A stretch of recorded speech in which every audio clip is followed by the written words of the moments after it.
भय प्रगट कृपाला दीन दयाला कौसल्या हितकारी।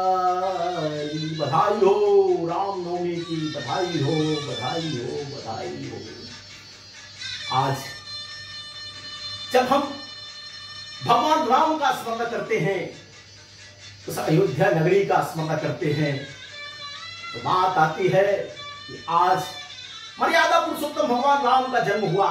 चारों ओर हर्ष है, उल्लास है, लोगों के मन में एक लोक कल्याण की भावना, जो ऐसे गुरुजन हैं उनके मन में आती है कि नहीं, अब इस धरा का उद्धार होगा।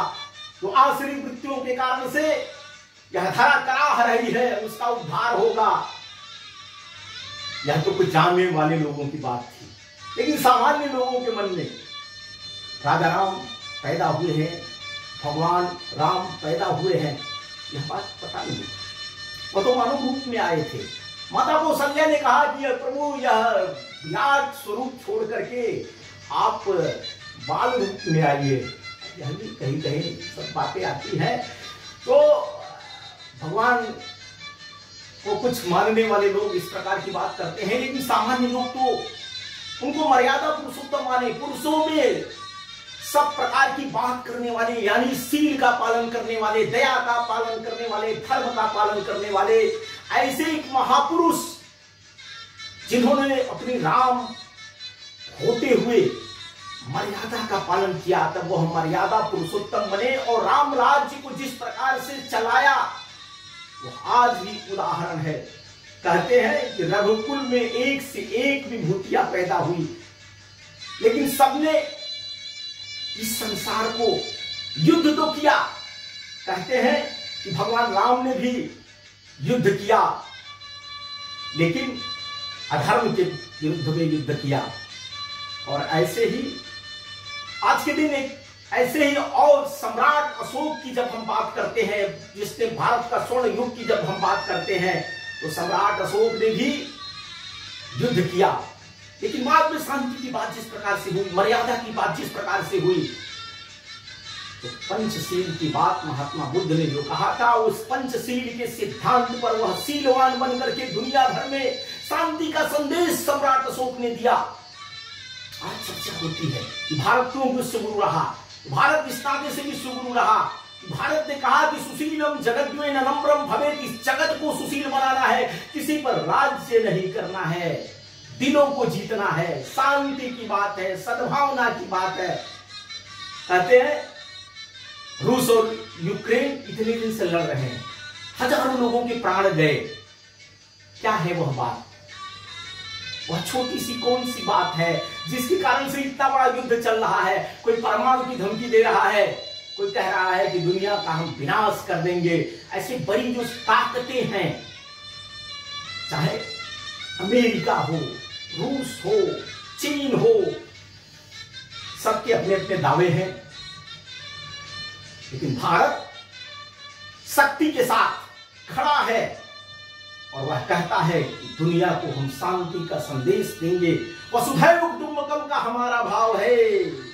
सर्वे भवन्तु सुखिनः, सर्वे सन्तु निरामयाः, सर्वे भद्राणि पश्यन्तु मा कश्चित् दुःखभाग् भवेत्। हम तो भक्ति की जब बात करते हैं तो ईश्वर भक्ति की, माता पिता की भक्ति की, गुरु की भक्ति की, भारत की भक्ति की, यानी राष्ट्र की भक्ति की, प्रकृति की भक्ति की, सृष्टि की भक्ति की, सबकी आराधना की हम बात करते हैं।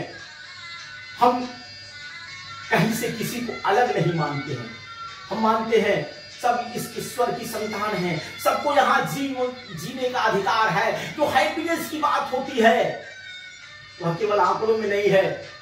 कहते हैं ना कि तमाम दुनिया के ऐसे देश है जो युद्ध लड़ रहे हैं, अशांत है, खाने बिना मर रहे हैं, फिर भी उनकी हैप्पीनेस दिखाई जाती है, और भारत की कही जाती है कि हैप्पीनेस उनसे काफी नीचे है। अरे आप किस खुशहाली की बात कर रहे हो, किस शांति की बात कर रहे हो? शांति तो व्यक्ति के मन के अंदर से निकलती है। उस सन्यासी को देखो जिसके पास कुछ भी नहीं है, लेकिन उसकी शांति को कभी आंको। उस गृहस्थ की कभी शांति को देखो जो खेतों में हल चला करके अन्न को उपजाता है, उस किसान की खुशहाली को आप समझ नहीं सकते हो। वस्त्र नहीं है फिर वो खुश है परिवार के अंदर। और भारत वैसे है, कहा गया है कि यहाँ सभी को सन्यासी बनना है, सभी को शीलवान बनना है, सभी को चरित्रवान बनना है। तब हम दुनिया का जिस प्रकार का सर्वे भवन्तु सुखिनः की संकल्पना कर रहे हैं वह साकार होगी, युद्ध से नहीं होगी। शांति चाहिए, सद्भावना चाहिए, प्रेम चाहिए, और इसके लिए मनुष्य का शीलवान होना चाहिए। तब हम जिस विकासशील समाज की संकल्पना करते हैं वह समाज हमारे सामने होगा। हम आज फंसे हुए हैं तमाम चीजों में। भारत में भी तमाम प्रकार की बातें चलती रहती है। कोई कहता है यह राष्ट्र हिंदू राष्ट्र होना चाहिए, कोई कहता है धर्मनिरपेक्ष राष्ट्र है। अरे भाई, यह सनातन राष्ट्र है। और यहां कहते हैं कि हिंदुत्व ही राष्ट्रीयत्व है। और जब भारत भक्ति की बात होती है, राष्ट्र की एकात्मता की बात होती है, तो वह एकात्मता का जो शब्द है वह एक एक को जोड़ता है। वह प्रकृति से लेकर के सृष्टि व्यक्ति तक के सद्भावना की बात करता है। प्राणियों में सद्भावना हो, विश्व का कल्याण हो।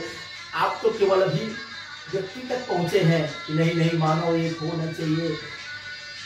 यहाँ तो हमने सभी प्राणियों की सद्भावना की बात किया है। सबको सुख शांति समृद्धि मिले, सबका जीवन खुशहाल हो, धैर्य सबको मिले, इसके लिए प्रयत्न करने वाले भारत में अनेक महर्षि ऋषि हुए। कोई राजनीतिक चिंतन की जब बात करता है तो लोकतांत्रिक प्रक्रिया सबसे अच्छी कहता है। हमने तो सबको अच्छा माना, कहा कि चाहे जिस मार्ग से आइए सब मार्ग अच्छे हैं। और यही बात